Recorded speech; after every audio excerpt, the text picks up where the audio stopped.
If Pre Vizsla and Lux Bonteri killed Count Dooku, before Ahsoka Tano can save Lux Bonteri, Lux manages to save himself.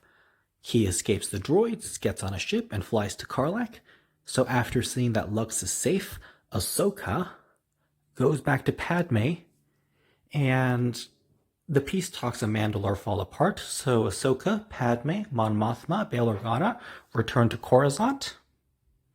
Meanwhile, Lux Bonteri tells Pre Vizsla the Count Dooku's location.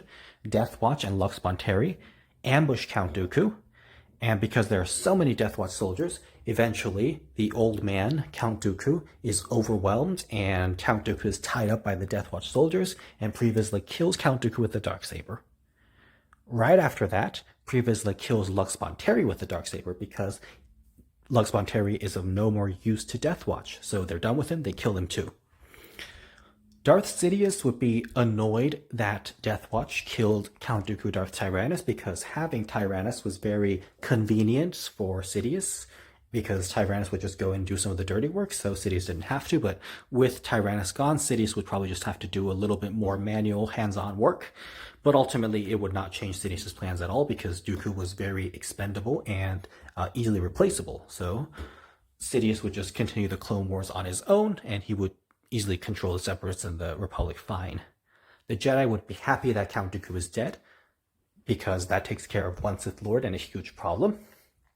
And the Jedi would be a little concerned about Death Watch, but not so much because Death Watch doesn't really have the power to do much at this point. Asajj Ventress and the Night Sisters would be so happy that Count Dooku is dead. Mother Talzin would throw a big party, and Asajj Ventress's initiation ceremony would be even more of a big party because, Count Dooku is dead. Their enemy's dead, so there we have it. Now, the Night Sisters would all survive. They would not be massacred in this scenario because Count Dooku is dead, and he hasn't told General Grievous to go massacre them, so there would be no Night Sister massacre. Darth Maul and Savage Opress return to Mandalore, and of course Mother Talzin stops Savage Opress and Asajj Ventress from fighting each other, and she gets them to calm down. Mother Talzin and the Night Sisters and that old Daka lady, they all use their collective magical powers to restore Darth Maul's mind and memory, and Darth Maul is brought back, and in this case, Mother Talzin would probably not lose her body because she would have all the Night Sisters and Daka helping her, so she would probably not lose the body. And so all the Night Sisters, Mother Talzin, Old Daka, Asajj Ventress, Savage Opress, and Darth Maul, that would be a considerable army. And so Mother Talzin would probably tell Maul and Ventress and Opress about the Mandalorians and Pre Vizsla. And so Darth Maul and Savage Opress and Asajj Ventress would probably recruit Pre Vizsla to their cause. And so Death Watch would be working together with the Night Sisters and Night Brothers to take over Mandalore, and Maul would build a criminal empire.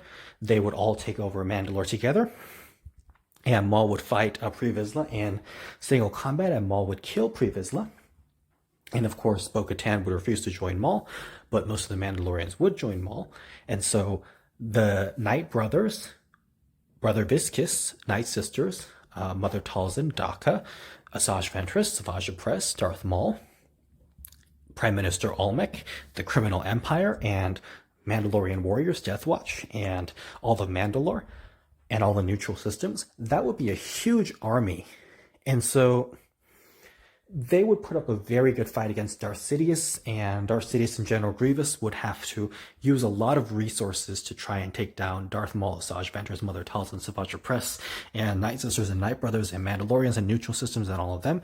And of course, the Separatists can't get directly involved with the neutral systems because if they do that, then they pull them into the war, so that's another problem.